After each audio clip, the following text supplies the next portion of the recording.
Hello children, so let's discuss about the anomalous behavior of nitrogen. Nitrogen being the first element of the group, it shows different properties from the rest of the elements of the group.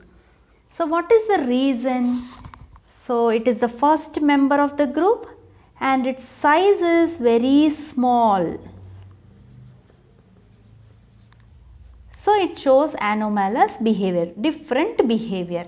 Second, high electronegativity.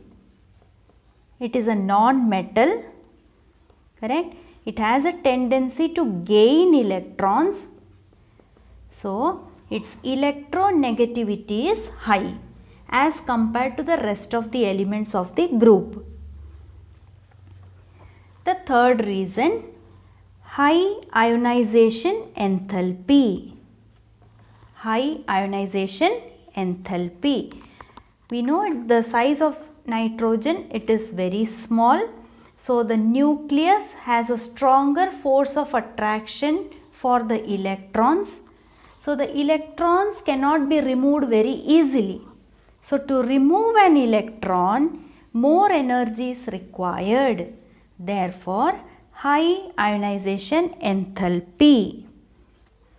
Fourth one, non-availability of d orbitals. In nitrogen, d orbitals are not available, correct? As we can see the electronic configuration also, that is 1s2, 2s2, 2p3, correct? So no d orbitals are present in nitrogen. The next reason, p pi to p pi bonds can be formed,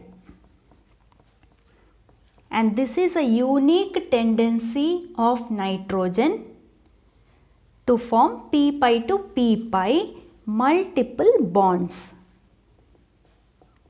Multiple bonds means triple bond, right? We know that between two nitrogen atoms there is a triple bond. It can also form multiple bonds with other elements having small size, correct? The same reason, small size and high electronegativity also. And such elements are carbon and oxygen. They also have a high electronegativity and their size is small. So nitrogen can form p pi to p pi multiple bonds with carbon and oxygen also. The last point, due to the presence of a triple bond, correct? There is a triple bond in nitrogen. The bond enthalpy is very high. 3 bonds are there, right? So to break the bonds, all the 3 bonds, more energy is required. So the bond enthalpy is high. And nitrogen molecule, it is inert also. What do you mean by inert? Does not react, correct? So we can also write it as it has low reactivity.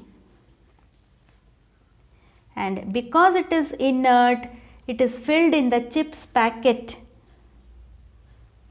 correct?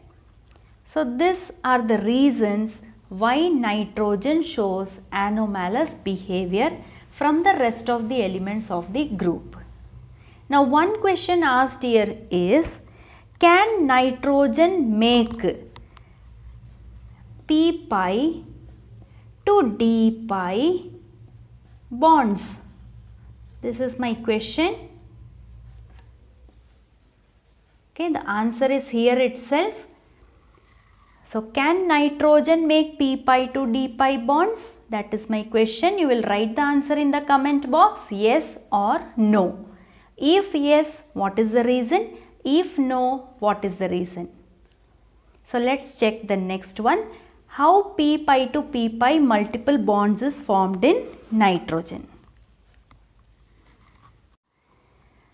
So let's check this, children. P pi to p pi bond in nitrogen molecule. So nitrogen, the atomic number is 7 and the electronic configuration is 1s2 2s2 2p3. 3 electrons in the p orbital, it is unpaired, and we know p orbitals, they are dumbbell shape. So for both the nitrogen atoms I have drawn here. Correct. Now they will overlap with each other, the orbitals. So how they are overlapping? Pz, it is overlapping, it is forming a sigma bond. Py to py, it is forming a pi bond by overlapping. Correct. It can overlap on the top, it can overlap below also. Similarly, px to px also overlap is taking place. Again a pi bond is formed. So total how many bonds in nitrogen molecule? 1 sigma bond and 2 pi bonds. So total 3 bonds, that is a triple bond. So this is how p pi to p pi bond is formed in nitrogen molecule. Yes. So the other elements, phosphorus to phosphorus, arsenic to arsenic, antimony to antimony, they form single bonds. Bismuth forms metallic bonds because it is a metal in elemental state. D pi to D pi bond, it is found in phosphorus and arsenic. Okay, only with the transition elements. Transition elements means the D block elements, and only if they are compounds, the phosphorus compound and arsenic compound, it is acting as a ligand. Ligand means negative species. Correct? Ligand means negative species.